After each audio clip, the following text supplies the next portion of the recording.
Bonjour et bienvenue sur la chaîne YouTube de Julien Lieu. Et oui, c'est encore moi. Je vais vous présenter des possibilités que vous avez avec la fonction Launch. J'avais déjà fait un tutoriel où on utilisait la fonction Launch.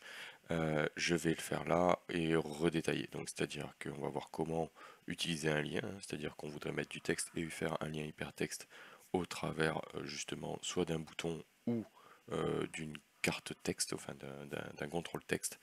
Donc pour le coup, moi j'ai utilisé un contrôle texte, mais voilà, on verra d'autres.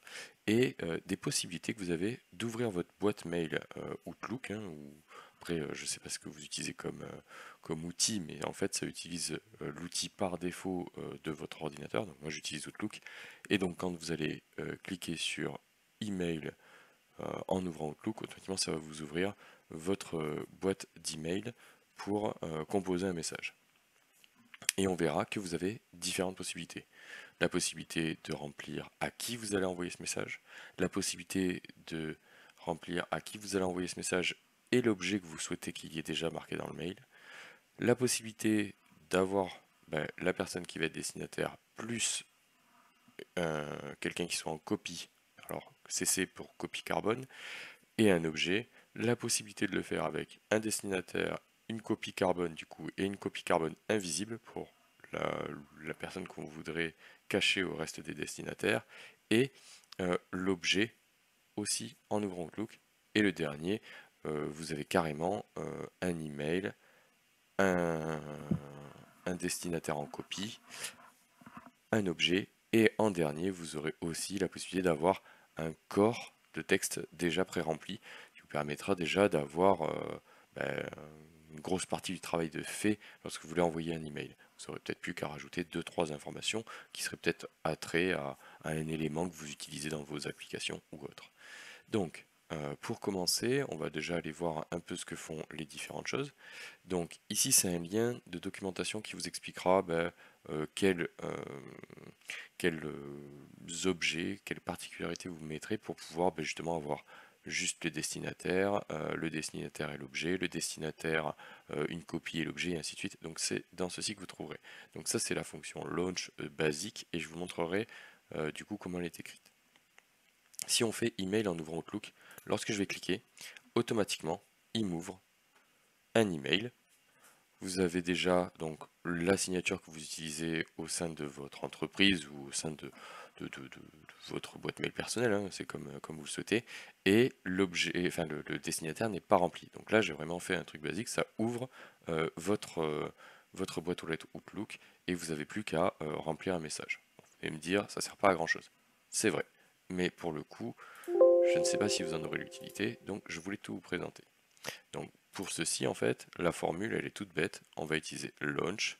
Vous mettez vos guillemets d'ouverture, mail tout, deux points, et vos guillemets de fermeture, et vous fermez la fonction launch. À partir de là, vous allez automatiquement avoir votre boîte mail Outlook qui s'ouvre. Vous voulez que vous envoyiez un email à une personne, donc qui serait déjà définie. Donc vous allez cliquer sur email en ouvrant Outlook. D'ailleurs, j'aurais dû modifier le texte, c'est pas grave, on le fera peut-être tout à l'heure. Et là, on a un destinataire. Donc automatiquement ce destinataire, donc pour le coup moi j'ai mis une adresse un peu fake, n'essayez pas de m'envoyer un mail là-dessus, ça ne marchera pas. Vous avez déjà donc le destinataire. Vous n'avez plus qu'à remplir un objet si vous le souhaitez, et du coup votre corps de mail en suivant. Vous avez la possibilité de passer par, donc je ne vais pas montrer cette partie-là, donc on va partir sur la partie 2. On va avoir la fonction donc launch comme tout à l'heure, hein, forcément, et là le mail to, et on remplit l'adresse mail qu'on souhaite qu'il soit pré-rempli dans le destinataire. Lorsque l'on va faire email plus objet en ouvrant Outlook, automatiquement, donc on retrouve le destinataire puisque du coup je veux le garder, et on va avoir un objet. Donc là, email ouvert depuis Power Apps, et vous n'avez plus qu'à remplir votre corps de mail. Jusque là, très très basique. On prend du coup cette formule là, et là vous allez voir, donc c'est là la subtilité, hein. Pour le coup vous regarderez certainement le lien de documentation, je vous le mettrai en commentaire de la vidéo, comme ça vous pourrez y aller directement. Euh, pour passer en fait du destinataire à l'objet de mail, il faudra rajouter le point d'interrogation.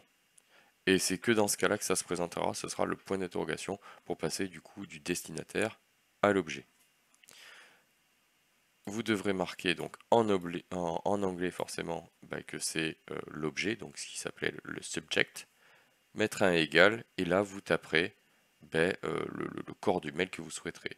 Donc là je l'ai tapé à la mano et j'ai dit ce sera tout le temps marqué email ouvert depuis Power Apps, mais vous auriez très bien pu le définir parce que vous avez sélectionné un élément dans une galerie et vous voulez que ce soit marqué. Voilà, on peut s'imaginer tout plein de trucs et tout ça peut être fonctionnel.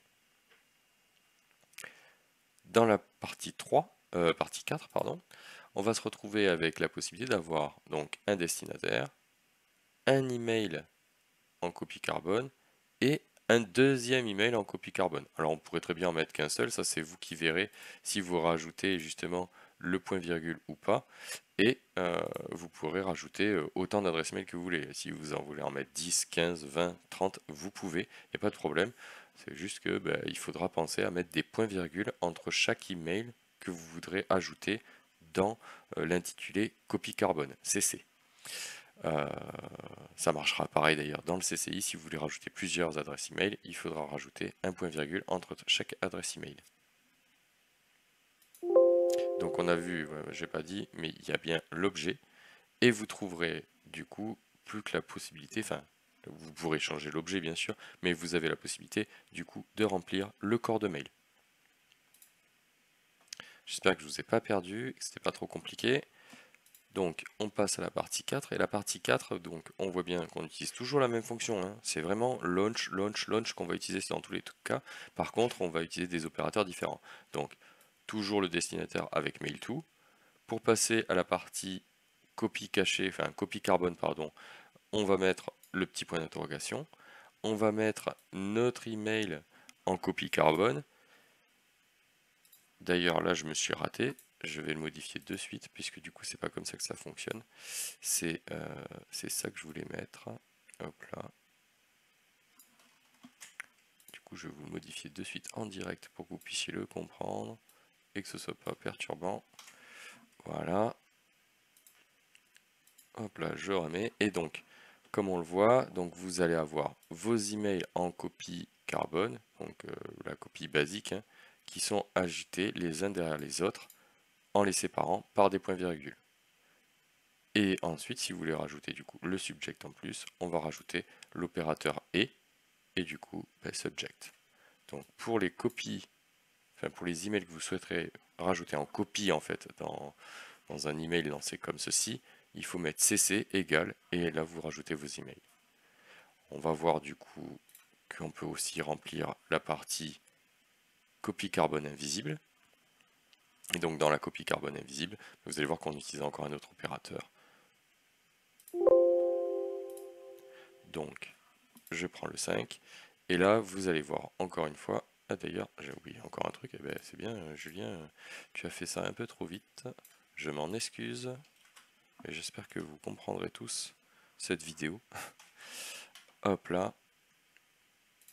Donc, entre chaque changement, donc, pour les opérateurs, vous serez obligé donc de rajouter des et entre la copie carbone et la copie carbone invisible qu'on dit BCC en anglais.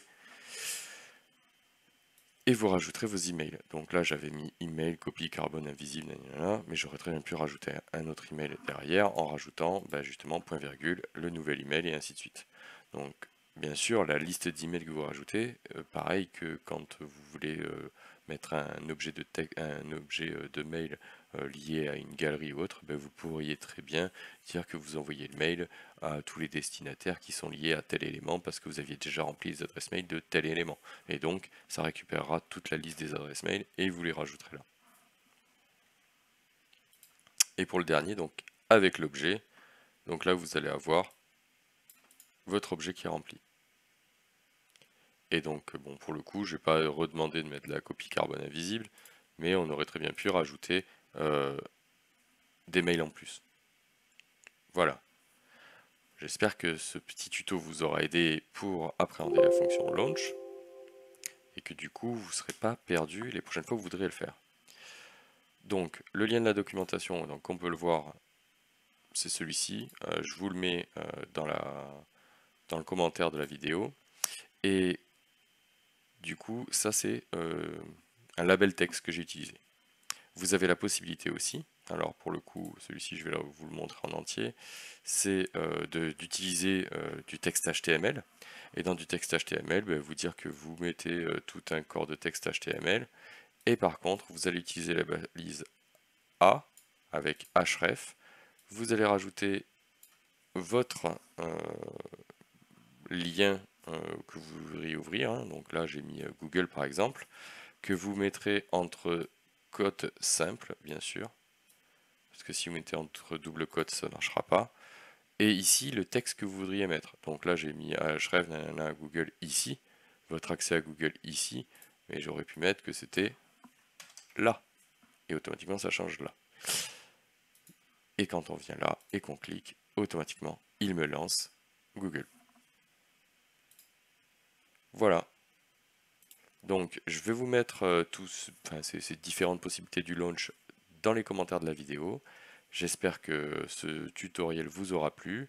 Et puis, j'en prépare un autre avec soit les conteneurs, soit peut-être la fonction switch que je redétaillerai un peu plus, puisqu'on l'a déjà vu dans une de mes vidéos, mais j'aimerais refaire une passe pour peut-être vous présenter des petites choses que j'aurais pu oublier. Voilà. Je vous souhaite une bonne journée et à bientôt. N'hésitez toujours pas à vous abonner et n'hésitez toujours pas à faire, à faire suivre ces vidéos, les partager et qu'un maximum de monde puisse s'informer et s'améliorer en Power Apps. Je vous souhaite une bonne journée. Au revoir.